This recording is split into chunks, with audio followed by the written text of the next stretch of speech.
Herkese merhabalar. Arts Box kanalına hoş geldiniz. Bu videoda Zhilei Zhang, Joseph Parker karşılaşmasının tahminiyle sizlerleyim. Tabi bu karşılaşma Joshua Ngannou kartındaki belki de en merak edilen karşılaşma. Gerçekten iki boksör de buralara güzel galibiyetler alarak geldiler. Ancak bakalım hangi boksör daha önde? Önce dünya çapında, daha sonra da kendi yorumum şeklinde bu videoda buna bir açıklık getirmeye çalışacağız. Şimdi dilerseniz ilk önce Zhilei Zhang ile başlayalım. Şu anda dünya sıralamasında 7. sırada bulunuyor.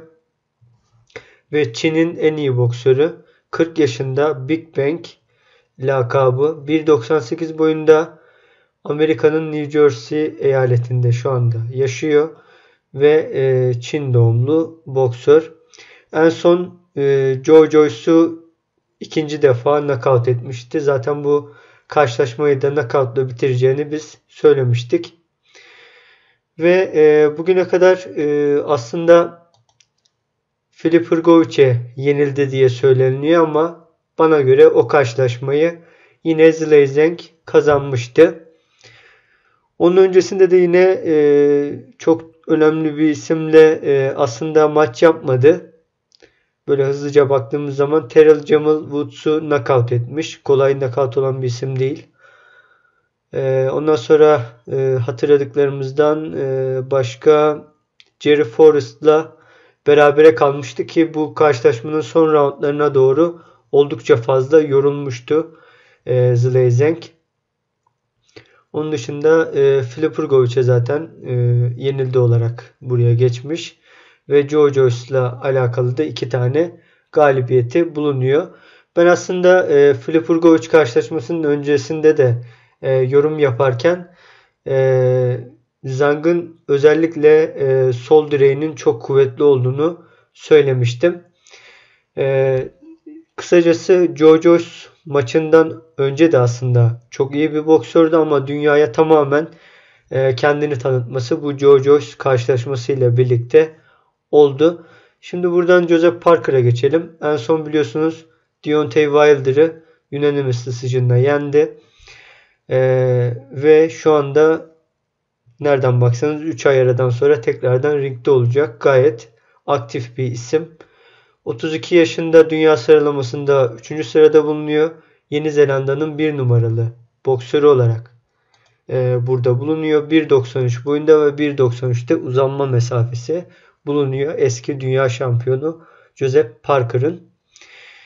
Şimdi Joseph Parker da tabii bu zamana kadar çok önemli isimlerle maç yaptı.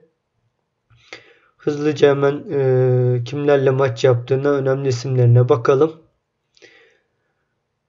Evet. Alexander Dmitrienko'yu knockout etmiş 2016 yılında. Andy Ruiz'i majority decision'la yenmiş. Ondan sonra Razvan Kocanu'yu unanimous decision'la yenmiş. Hughie Fury'yi majority decision'la yenmiş. Ve daha sonrasında Joshua ile karşılaşmıştı ve yine burada da hakem kararıyla birlikte kaybetmişti. Dillian Whyte'a da yine hakem kararıyla kaybetmişti ama Whyte'ı son roundda düşürmüştü. Bunu da hatırlıyoruz tabii ki. Shondell Terrell Winters'ı knockout etti. Derek Chisora'yı split decision'la yendi. Daha sonra rövanşta yine 3 hakem kararıyla bu defa kazandı. Ve yine Chisora'yı bakın 4. roundda ve 7. 8. roundda da yine düşürdüğünü buradan görüyoruz. Ardından Joe Joyce'a bayağı ağır bir şekilde karşılaşmaya gelerekten knockout olmuştu. Left hook to the chin diyor. Çeneye sol kroşeyle beraber aldığı darbeyle beraber knockout olmuştu. Ve sonrasında Jack Massey, Faigo Pelu maçları oldu. Simon Kean'i knockout etmişti Riyad'da. Ve daha sonra yine Riyad'da Deontay Wilder'ı unanimous decision'la yendi. Şimdi de Zhilei Zhang ile karşılaşacak. Gerçekten baktığımız zaman 2023 yılının 10. ayından itibaren bu yaklaşık 5 ayda çıktığı 3. maç olacak. Gerçekten dediğim gibi bayağı aktif bir son yıllarda performansı var Joseph Parker'ın. Ama şunu söyleyebilirim. Deontay Wilder karşılaşmasında aslında Wilder hiçbir şey yapmadığı için Joseph Parker gözümüze güzel gözükmüş, bizi aldatmış olabilir. Biraz daha detaylara birazdan zaten geleceğim. Şimdi dünya çapında bu maçla ilgili nasıl tahminler yapılmış? Hemen onlara bakalım. Tabi moderate favorite dediği burada biraz daha favori görülmüş Zhilei Zhang ve slight underdog olarak da, yani kaybetmesi muhtemel olarak da Joseph Parker gösterilmiş. Ama slight dediği çok hafif şekilde underdog konumunda. Interim şampiyon burada Zhilei Zhang tabii ki. Uzanma mesafelerine, yani kanat açıklığına baktığımız zaman 2.03 Zhilei Zhang'in ve Joseph Parker ise 1.93. Yani burada 10 santim bir avantajı var Zhilei Zhang'in, ki uzaktan yumruk isabet ettirmede daha bu avantajlı olacaktır. Evet, dünya çapında 242 tane tahmin yapılmış ve bu tahminlerin %69'unda Zhilei Zhang bu maçı alır demişler. Kalan %31'ini de Parker kazanır demişler. Ve %69'luk dilimin çok büyük bir çoğunluğu, %82'si de bu karşılaşmayı Zhang eğer kazanırsa knockout'la kazanır diye söylemiş. Parker kazanır diyenlerin ise büyük çoğunluğu %72'si hakem kararıyla sayıyla puanla alır diye söylemişler. Evet. Şimdi tabii ben kendi yorumuma buradan geleyim. Şimdi az önce de zaten hafiften söylemiştim. Son Deontay Wilder karşılaşmasında bizim gözümüze bence Joseph Parker iyi gözüktü. Çünkü Wilder hiçbir şey yapmadan ringin içerisinde sürekli dolanmıştı. Onun öncesindeki Simon King karşılaşmasında evet güzel bir aparkatla beraber rakibini yenmişti. Ama belli bir seviyede boks yapıyor. Onun ötesine geçemiyor Joseph Parker. Yine elleri hızlı. Onu söyleyebilirim. Ve doğru zamanlarda doğru yumruklar vuruyor. Ama çok da açık verdiğini unutmamamız lazım. Ve bence bu açıkları da Zhilei Zhang değerlendirecektir. Onu söyleyeyim.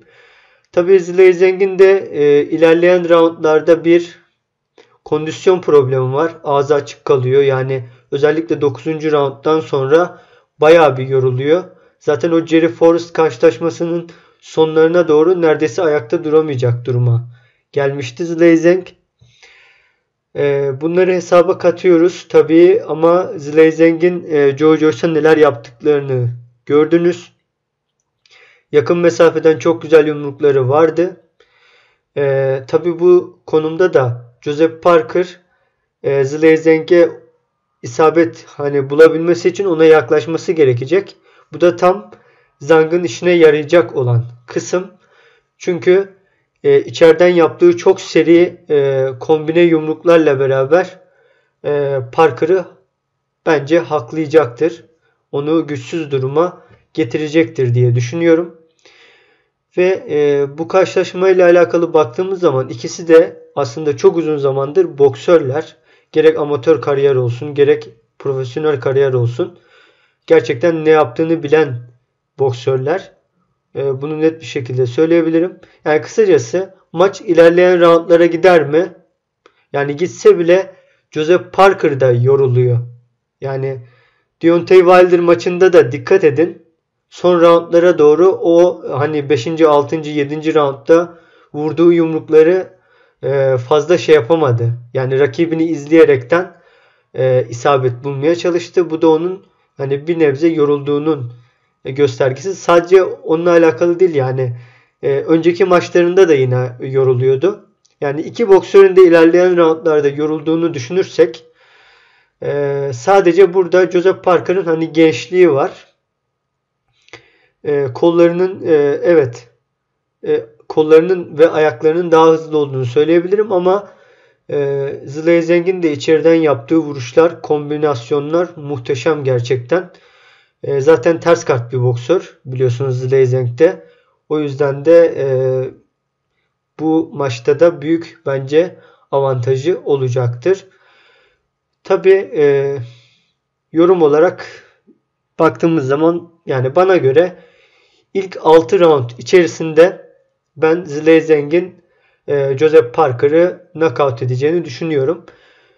Çünkü dikkat ettiyseniz Zhilei Zhang de zaten kendisini biliyor. Hani ilerleyen roundlarda yorulduğunu, bir an önce rakibinin işini bitirmek isteyecektir. Bence böyle düşünmesi de çok normal. Joseph Parker bu karşılaşmayı ilerleyen roundlara götürebilir mi? Yani benim pek bu konuda aklım kesmiyor.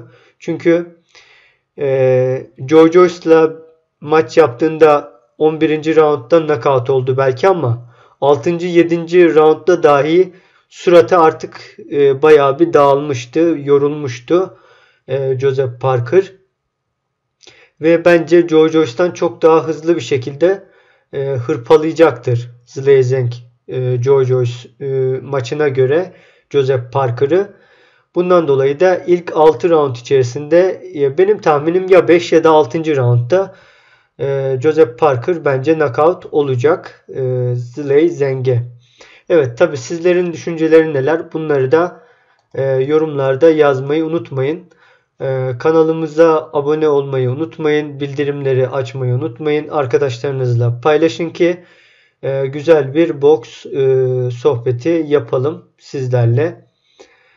Bir sonraki videomuz artık Joshua Ngannou yorumu olacak. O videoya kadar kendinize dikkat edin. Görüşmek üzere.